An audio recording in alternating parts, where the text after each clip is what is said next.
Hi, Lisa. This is Katie. I am in the Cedar Rapids Airport in Iowa, flying home to Austin. I'm in the sort of lobby. I haven't gone into security yet. Okay, so this is the assignment you gave me, recounting an hour of a day. So the hour I'm going to recount happened 2 days ago now. Okay, ready? Here we go. Minute 1, enter my room in the Iowa house. Put down my bag. Minute 2, pee and um, look in the mirror. Minute 3, open my computer, start to try to get my thoughts in order. Minute 4, my cell phone rings. I look down. It's Steve, who's my real life boyfriend, aka Chris, in Terrible Things. Minute 5 through 20, 5 through 15, 5 through 20, Steve says, I have something. I have something that I don't feel good about that I have to tell you. I say, oh my God, did you hook up with someone? And there's a silence, and I realize that he did, in fact, hook up with someone.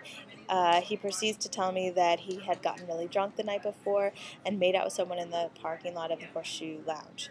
I experienced a physical sensation in my body, not unlike an hourglass being tipped over and the sand sifting down, while simultaneously another hourglass is tipped upright and the sand is sifting up. So inside my legs, mostly, I felt this sort of simultaneous upward downward motion.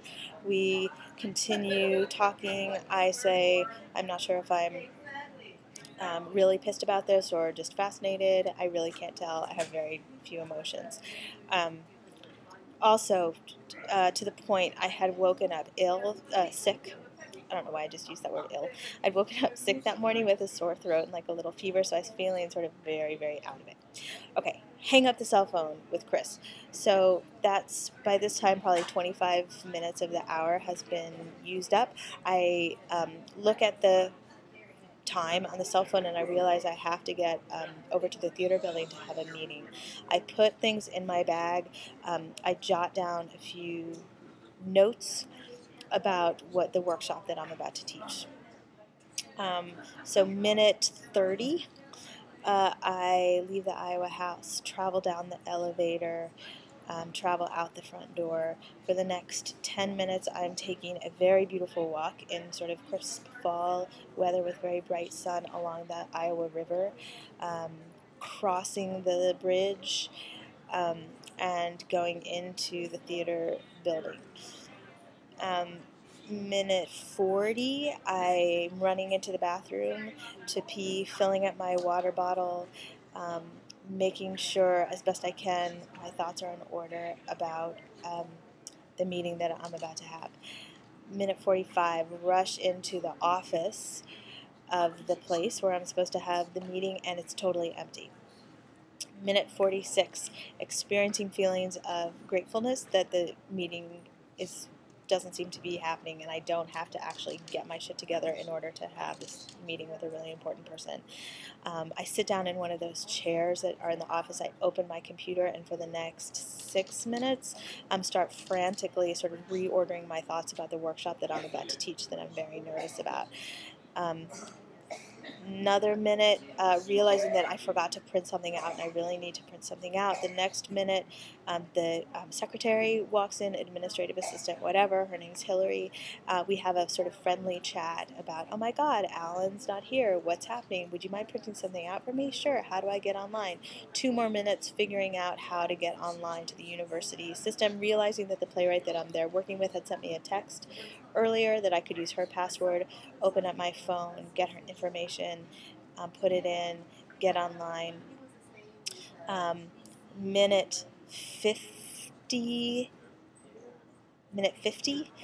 the person I'm supposed to have the meeting with runs in. His name's Alan. He says, oh my God, Katie, I totally forgot about our meeting. I'm about to have to go to Des Moines, but come in. Let's just sit down for 1 second. So put all my stuff back in my bag, stop making notes for this workshop, tell myself I can finish printing out later, sort of clench up inside, follow him in, sit down. Minute 52 to minute 59 launch into the agenda that I have with Alan, telling him about our project together, Lisa, how to build a forest, and like why it would be so great and what we'd want to do and how interdisciplinary it would be and what we're thinking. Also talk about what I'm doing right then and how I want to come back and work more with directors. Note Alan's surprise that I'm already scheduled to come back in February. Register concern that that somehow is not going to be able to happen. Go on a secret train of thought about how much I need that $2,000 that hopefully they'll pay me in February, so knowing I have to work that.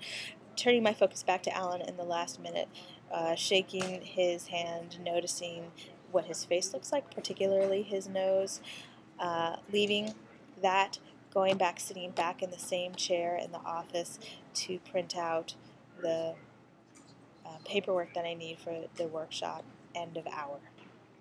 That's it.